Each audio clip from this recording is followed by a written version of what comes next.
Dubai বিমানবন্দর এবং আন্তর্জাতিক রুটের সর্বশেষ আপডেটগুলো নিচে দেওয়া হলো। গতকাল 28শে মার্চ থেকে পরিস্থিতির কিছুটা উন্নতি হলেও এখনও অনেক সীমাবদ্ধতা রয়েছে। দুবাই বিমানবন্দর আজকের সর্বশেষ আপডেট 29শে মার্চ 2026। দুবাই আন্তর্জাতিক বিমানবন্দর DXB বর্তমানে সীমিত পরিসরে চালু আছে। মধ্যপ্রাচ্যের আকাশপথের উত্তেজনার কারণে গত কয়েকদিন ধরে যে স্থবিরতা ছিল তা কাটিয়ে ওঠার চেষ্টা চলছে। অপারেশনাল স্ট্যাটাস: বিমানবন্দর পুরোপুরি বন্ধ নয়, তবে স্বাভাবিকের তুলনায় মাত্র 25-30% ফ্লাইট চলছে। সাধারণ সময় যেখানে দিনে 1200টি ফ্লাইট চলত, আজ সেখানে মাত্র 300-400টি ফ্লাইটের সূচি রয়েছে।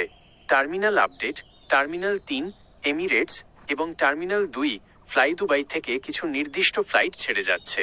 টার্মিনাল 1 এর কার্যক্রম এখনও আংশিক ব্যাহত। এয়ারলাইন্স আপডেট: তারা চিহ্ন, এমিরেটস ও ফ্লাই দুবাই আজ থেকে তাদের নেটওয়ার্কের বড় একটি অংশ পুনরায় সচল করার চেষ্টা করছে, তবে অনেক গন্তব্যে ফ্লাইট বাতিল বা সময় পরিবর্তন করা হয়েছে। এয়ার ইন্ডিয়া ও ইন্ডিগো ভারত ও দুবাইয়ের মধ্যে আজ প্রায় 30টি বিশেষ অ্যাডহক ফ্লাইট পরিচালনা করছে।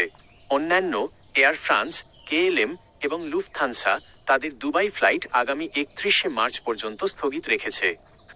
ঢাকা দুবাই ফ্লাইট আপডেট আজকের জন্য। বাংলাদেশ থেকে যাতায়াতকারী যাত্রীদের জন্য গুরুত্বপূর্ণ তথ্য।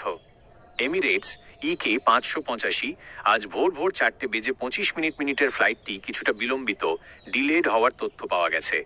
এমিরেটস EK 587 ঢাকা থেকে সন্ধ্যা সকাল 7:30 ছেড়ে রাত সকাল 10:30 দুবাই পৌঁছানোর কথা রয়েছে, বর্তমানে অন টাইম দেখাচ্ছে। ফ্লাই দুবাই আজ ঢাকা থেকে দুবাইয়ের উদ্দেশ্যে দুটি ফ্লাইট FZ 502 এবং FZ 524 যাওয়ার সূচি রয়েছে, তবে যাত্রীদের ফ্লাইটের 3 ঘন্টা আগে স্ট্যাটাস চেক করতে বলা হয়েছে। পরামর্শ: আপনার টিকিট যদি কনফার্মড থাকে তবেই বিমানবন্দরে যান। দেশ ত্যাগের আগে সংশ্লিষ্ট এয়ারলাইন্সের কল সেন্টার বা ওয়েবসাইট থেকে লাইভ ফ্লাইট স্ট্যাটাস নিশ্চিত হয়ে নিন।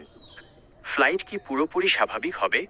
আশাবাদ: আশা করা হচ্ছে আগামী 1 এপ্রিল 2026 থেকে আন্তর্জাতিক এয়ারলাইন্সগুলো তাদের নিয়মিত শিডিউলে ফিরতে শুরু করবে, তবে এটি সম্পূর্ণ নির্ভর করছে আঞ্চলিক আকাশপথের এয়ারস্পেস নিরাপত্তার ওপর। কুয়েত ও বাহরাইন এই দুটি দেশের আকাশপথ আজও আংশিক বন্ধ থাকায় কানেক্টিং ফ্লাইটের যাত্রীরা ভোগান্তিতে পড়তে পারেন। যাত্রীদের জন্য করণীয়: 1. রি-বুকিং: আপনার ফ্লাইট বাতিল হয়ে থাকলে অধিকাংশ এয়ারলাইন্স মে মাসের শেষ পর্যন্ত ফ্রিতে তারিখ পরিবর্তনের সুযোগ দিচ্ছে। 2. এয়ারপোর্ট পৌঁছানো: বাড়তি নিরাপত্তা তল্লাশির কারণে সাধারণ সময়ের চেয়ে অন্তত 5 ঘন্টা আগে বিমানবন্দরে পৌঁছানোর পরামর্শ দেওয়া হচ্ছে। 3. অনলাইন চেক ইন: বিমানবন্দরে ভিড় এড়াতে আগেভাগেই অনলাইন চেক ইন সেরে রাখুন। আপনি কি নির্দিষ্ট কোনো ফ্লাইটের নম্বর, যেমন EK 583 বা BG 047 বা কোনো নির্দিষ্ট এয়ারলাইন্সের আজকের সঠিক সময় জানতে চান?